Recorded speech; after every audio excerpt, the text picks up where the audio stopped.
అందరికీ నమస్కారం.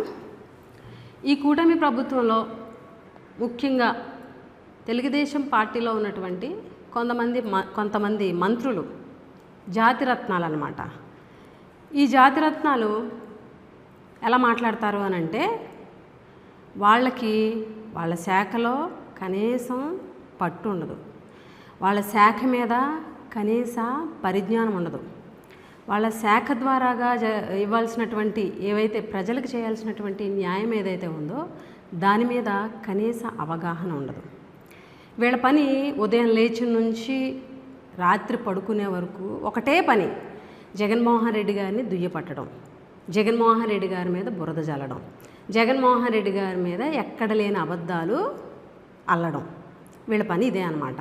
ఈ జాతిరత్నాల్లో ఒక రత్నం నిన్న మాట్లాడుతూ ఆమె ఏమంటారనంటే, జగన్మోహన్ రెడ్డి గారిని ఉద్దేశించి భోగాపురం ఎయిర్పోర్ట్ గురించి, శ్రీధర్ అప్పలరాజు గారి గురించి, అలాగే చింతాట రవికుమార్ గారి గురించి, మా పార్టీలో అట కొంతమంది నవరత్నాలట వాళ్ళని సంబోధిస్తూ సంధ్యారాణి గారు నేను మాట్లాడడం జరిగింది.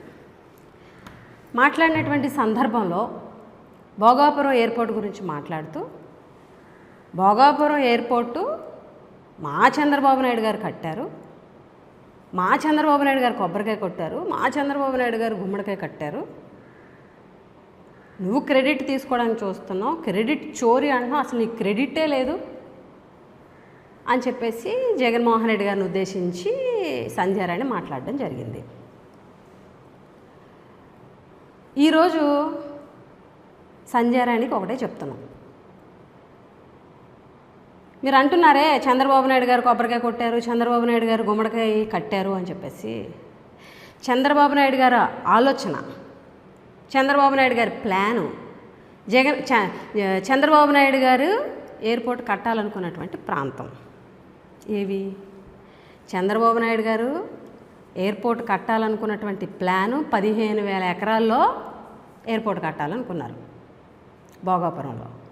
చంద్రబాబు నాయుడు గారు ఎయిర్పోర్ట్ అనుకున్న ప్లాను ఎక్కడ శంకుస్థాపన చేశారు? దిబ్బలపాలెంలో శంకుస్థాపన చేశారు. ఆ దిబ్బలపాలెంలో ఆ దిబ్బల మీద మీ శంకుస్థాపన శిలాఫలకం ఇంకా ఉంది, వెళ్ళి చూడండి. ఆయన ప్లాన్ వేరు, ఆయన ఆలోచన వేరు, ఆయన అనుకున్నటువంటి ప్రాంతం వేరు. కానీ ఈరోజు భోగాపురంలో వైఎస్ జగన్మోహన్ రెడ్డి గారి సంకల్పంతో, వైఎస్ జగన్మోహన్ రెడ్డి గారి చొరవతోటి, వైఎస్ జగన్మోహన్ రెడ్డి గారి ప్రభుత్వంలో అన్ని పర్మిషన్స్ తీసుకొచ్చి ల్యాండ్ అక్విజిషన్ చేసి R&R ప్యాకేజ్ ఇచ్చి road facilities, current facility, water అన్నిటికీ సంబంధించి 1,200 కోట్ల రూపాయలు జగన్మోహన్ రెడ్డి గారి ప్రభుత్వంలో మేము ఖర్చు పెట్టాము అని చెప్పేసి స్పష్టంగా చెప్తున్నాం. గుమ్మడి సంధ్యారాణి గారిని అడుగుతున్నా, మీ ప్రభుత్వంలో మీరు ఖర్చు పెట్టినటువంటి డీటెయిల్స్ ప్రజలకి చూపించగలరా? జగన్మోహన్ రెడ్డి గారు అన్నారని, ఎర్ర బస్సు రాని చోటకి ఎయిర్ బస్సు వస్తుందని అన్నారని ఆయన అనని మాటల్ని, అక్కడ ఉన్నటువంటి రైతుల్లో ఒక ఆమె అన్నటువంటి మాటల్ని, తిరిగి సంబోధించినటువంటి మాటల్ని ఆయన అన్నారని చెప్పేసి వక్రీకరించి ఆయన మీద ఈరోజు మీరు ప్రోపగండా చేస్తున్నారు, బ్యాడ్ ప్రోపగండా. దాన్ని వైసీపీ సోషల్ మీడియా అంతా తిప్పికొట్టింది, చూశారు కూడా. మళ్ళీ అదే అల్లుతున్నారు. అబద్ధాలను అల్లడం అలవాటు కదా, చెప్పి చెప్పి చెప్పి చెప్పి అబద్ధాలు అలవాటు అయిపోయినాయి. 15,000 ఎకరాల్లో కట్టాలనుకున్న చంద్రబాబు నాయుడు గారు, జగన్మోహన్ రెడ్డి గారు ఆ రోజు ఏం చెప్పారు? అన్ని వేల ఎకరాల్లో ఎయిర్పోర్ట్ కడితే ఇక్కడ ఉన్నటువంటి రైతులు చాలా నష్టపోతారు అని చెప్పేసి చెప్పడం జరిగింది. ఆయన అన్నట్టుగానే 2,700 ఎకరాల్లో ల్యాండ్ అక్విజిషన్ చేసి R&R ప్యాకేజ్ ఇచ్చి అక్కడ రోడ్డు ఫెసిలిటీస్ అన్నీ చేసి శంకుస్థాపన చేసినటువంటి వ్యక్తి జగన్మోహన్ రెడ్డి గారు. జగన్మోహన్ రెడ్డి గారు శంకుస్థాపన చేసిన రోజే ఆ మీటింగులోనే 2026కి ఇక్కడ నుంచి ఫ్లైట్లు ఎగురుతాయి అని చెప్పారు. అంటే దాని ఉద్దేశం ఏంటి? ఆ కాంట్రాక్ట్ యొక్క ఉద్దేశం 2026 కల్లా కంప్లీట్ చేయాలి అని. ఏదైతే కాంట్రాక్ట్లో ఉన్నటువంటి 2026కి కంప్లీట్ చేయాలన్నటువంటి నిబంధన ప్రకారం వాళ్ళు 2026కి కంప్లీట్ చేశారు. అప్పుడు మీ ప్రభుత్వం ఉంది. సో కాబట్టి ఈరోజు చంద్రబాబు నాయుడు గారు ఓపెన్ చేయడం జరిగింది. అంతే తప్ప భోగాపురం ఎయిర్పోర్ట్లో ఇప్పుడున్నటువంటి భోగాపురం ఎయిర్పోర్ట్కి సంబంధించి మీకు 1% కూడా క్రెడిట్ రాదు. మీరు అనుకున్న ఎయిర్పోర్ట్ వేరు. మీరు అనుకున్న ఎయిర్పోర్టు దెబ్బలపాలెంలో మీరు పెట్టిన శంకుస్థాపన, అక్కడ మీరు అనుకున్న 15,000 ఎకరాల్లో కట్టి మీరు క్రెడిట్ తెచ్చుకోండి. జగన్మోహన్ రెడ్డి గారి క్రెడిట్ గురించి, జగన్మోహన్ రెడ్డి గారి క్రెడిబిలిటీ గురించి మాట్లాడే స్థాయి అనేది ఆయన గురించి మాట్లాడే స్థాయి నీకుందా? జగన్మోహన్ రెడ్డి గారి క్రెడిట్ ఏంటో, జగన్మోహన్ రెడ్డి గారి క్రెడిబిలిటీ ఏంటో, రాజశేఖర రెడ్డి గారి క్రెడిబిలిటీ ఏంటో ఆ ఎయిర్పోర్ట్ కాంట్రాక్టర్ జిఎంఆర్ గ్రంథి మల్లికార్జునరావు గారు శంకుస్థాపనలో భాగంగా ఆయన నోటితో చెప్పినటువంటి మాటలు ఒకసారి తెప్పించుకొని వినండి. జగన్మోహన్ రెడ్డి గారి క్రెడిబిలిటీ ఏంటన్నది తెలుస్తుంది. అల్లూరి సీతారామరాజు గారి పేరు పెట్టారు. మా గిరిజనుల ఆరాధ్య దైవము అల్లూరి సీతారామరాజు గారి పేరు పెట్టారు. దాన్ని ఎగతాళి చేస్తావా? ఎవరు ఎగతాళి చేశారు? అల్లూరి సీతారామరాజు గారి పేరుని ఎవరైనా ఎగతాళి చేశారా? మేము గౌరవిస్తున్నాం అల్లూరి సీతారామరాజు గారి పేరుని. ఎవరు ఎగతాళి చేశారు? గిరిజనుల ఆరాధ్య దైవం అల్లూరి సీతారామరాజు గారు నీకు ఇప్పుడు గుర్తొచ్చింది.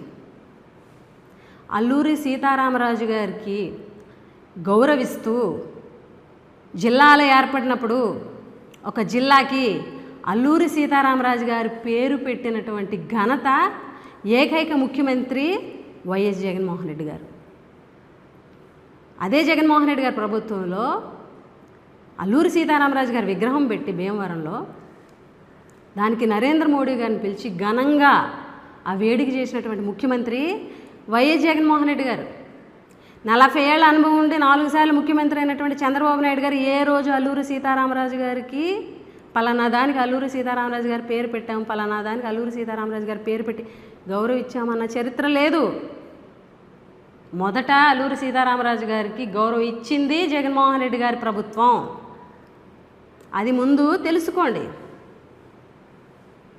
మీరు చెప్పినట్టు అబద్ధాలే ప్రజల్లోకి వెళ్తాయి అనుకోకండి. చరిత్ర ఒకటి ఉంది, గూగుల్ అనేది ఒకటి ఉంది, ఆర్టిఫిషియల్ ఇంటెలిజెన్స్ ఏ అనేది ఒకటి ఉంది. కొడితే వస్తుంది. అల్లూరి సీతారామరాజు గారికి జిల్లా పేరు పెట్టింది ఎవరు అని అంటే వస్తుంది. అల్లూరి సీతారామరాజు గారి విగ్రహం పెట్టి మోడీ గారిని తీసుకొచ్చి ఆ కార్యక్రమాన్ని ఘనంగా వేడుక చేసినటువంటి ముఖ్యమంత్రి ఎవరు అంటే వస్తుంది. మీరు మాట్లాడుతున్నారు దింసా నృత్యం చేసి మాకు గిన్నీస్ రికార్డు వచ్చిందని గొప్పలు చెప్పుకుంటున్నాం. నీ నోటితోటే మాట్లాడవు, గుర్తుందా? పిల్లలకు జ్వరాలు వస్తే వాళ్ళకి జ్వరాలు వస్తాయి, నాదా బాధ్యత అన్నాం. ఈరోజు వాళ్ళు కష్టపడేసిన డ్యాన్స్కి ప్రధానమంత్రి, ముఖ్యమంత్రి, గుమ్మడి సంజయరాణి అని నిన్ను పోగొట్టడం. క్రెడిట్ నీది, కష్టం వాళ్ళది. ఈరోజు మేధావులు, పెద్దలు అందరూ కూడా దింసా నృత్యాన్ని అవహేళన చేశారు అని చెప్తున్నారు. దానికి సమాధానం చెప్పు ఫస్ట్. దింసా నృత్యానికి ఆ సాంప్రదాయాన్ని అవహేళన చేశారు అని చెప్పేసి కొంతమంది పెద్దలు వాళ్ళందరూ కూడా మేధావులు ప్రశ్నిస్తున్నారు. ఫస్ట్ దానికి వెళ్ళి సమాధానం చెప్పు. నువ్వు మాట్లాడుతున్నావు. అలాగే సీదిరప్పలరాజు గారు జైల్లో ములాఖతుకు సంబంధించి జగన్మోహన్ రెడ్డి గారు పరామర్శకు వెళ్తే దాన్ని కూడా కించపరిచం నువ్వు మాట్లాడావు. ఏమని? చంపేసిన వ్యక్తి దగ్గరికి వెళ్ళి బాగా చంపేసామని పరామర్శకు వెళ్ళాడు జగన్మోహన్ రెడ్డి అని చెప్పేసి అంటున్నావు. ఇక్కడ జగన్మోహన్ రెడ్డి గారు అలాగే వైఎస్ఆర్ కాంగ్రెస్ పార్టీ సీదిరప్పలరాజు గారికి ఆయన వైపు స్టాండ్ అవ్వడానికి ఏంటి ఇక్కడ కారణం? అసలు జరిగినటువంటి సంఘటన ఏంటి? మీరు వేసినటువంటి ఎఫ్ఐఆర్ ఏంటి? మీరు వేసినటువంటి కేసులు ఏంటి? యాక్సిడెంట్ జరిగింది. యాక్సిడెంట్ ఏంటి? యాక్సిడెంటల్గా జరిగేది అంటే ఏ ఉద్దేశంతో జరిగింది కాదు అని, ఉద్దేశపూర్వకంగా జరిగింది కాదు అని కాబట్టి దాన్ని యాక్సిడెంట్ అంటారు. అక్కడ పాపం వాళ్ళ అబ్బాయి యాక్సిడెంట్ అయ్యింది. పాపం ఆ కుర్రోడు ఉద్దేశపూర్వకంగా చేయలే. అది జరిగిన తర్వాత ఆ కుర్రోడే 108కి ఫోన్ చేశారని కూడా చెప్తున్నారు. ఉద్దేశపూర్వకంగా చేస్తే 108కి ఎందుకు ఫోన్ చేస్తారు ఆ కుర్రోడు? యాక్సిడెంట్కి వేయాల్సినటువంటి సెక్షన్ ఏంటి? నమోదు చేయాల్సినటువంటి ఎఫ్ఐఆర్ ఏంటి? BNS 106(1) BNS. కానీ మీరు వేసినటువంటి ఎఫ్ఐఆర్ ఏంటి అంటే హత్యా నేరం అంట. అంటే ఉద్దేశపూర్వకంగా ఆ వ్యక్తిని చంపాలనుకొని యాక్సిడెంట్ చేశాడు అని చెప్పేసి మీరు కేసు వేసి తప్పుడు కేసులు వేస్తే కోర్టు కూడా చివాట్లు పెట్టింది. ఈ మాట వాస్తవం కాదా? కోర్టు చివాట్లు పెట్టినటువంటి మాట వాస్తవం కాదా? దీనికి సమాధానం చెప్పండి. చంపేసిన వ్యక్తి దగ్గరికి వెళ్ళి పరామర్శ, చనిపోయిన వ్యక్తి దగ్గరికి నువ్వు వెళ్ళావా? మన ఉత్తరాంధ్రే కదా, నువ్వు వెళ్ళావా పరామర్శించడానికి?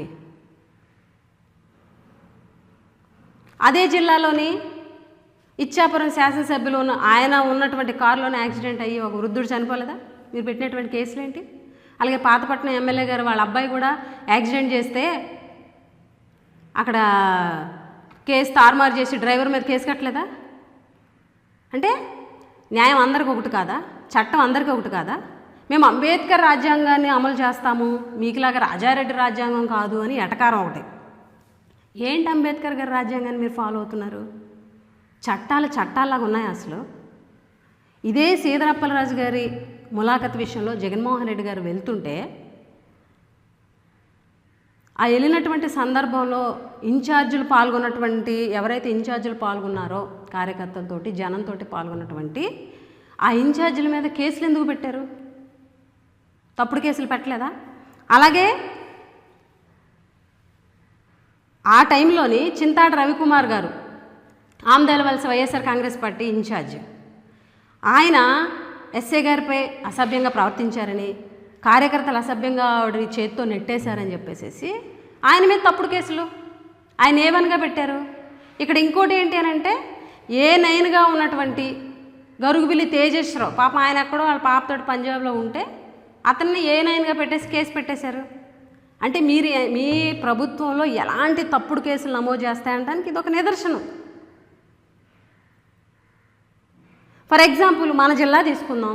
మన జిల్లాలో కురుపాం నియోజకవర్గ జనసేన పార్టీ ఇన్ఛార్జు యాక్సిడెంట్ స్వయంగా సెల్ఫ్ డ్రైవ్ చేస్తూ యాక్సిడెంట్ చేసి గుమ్మలోని హరిప్రసాద్ అనే కుర్రోడిని స్పాట్ డెడ్ చనిపోయాడు కదా. అతని మీద పెట్టినటువంటి కేసు ఏంటి? యాక్సిడెంట్ కేసే పెట్టారు. 106(1) బిఎన్ఎస్. అతని మీద ఎఫ్ఐఆర్ నమోదు చేసినటువంటి ఎఫ్ఐఆర్ జైలుకు కూడా పిలవలే. ఇక్కడ కూడాను ఆ ఇన్ఛార్జి దగ్గరికి కూటమి నాయకులు అందరూ పరామర్శకెళ్ళారు. అంతెందుకు, మీ కూటమిలో నాయకుడే కదా పార్టీ నుంచి సస్పెండ్ చేశారా? అతనికి ఎస్టీ కమిషన్ మెంబర్ ఉంది. ఎస్టీ కమిషన్ మెంబర్గా మీరు ఏమన్నా అతన్ని తీసారా? అతనితో కలిసి ప్రోగ్రాంలో పాల్గొంటారు. మీరు నీతులు చెప్తున్నారు. చంపేసిన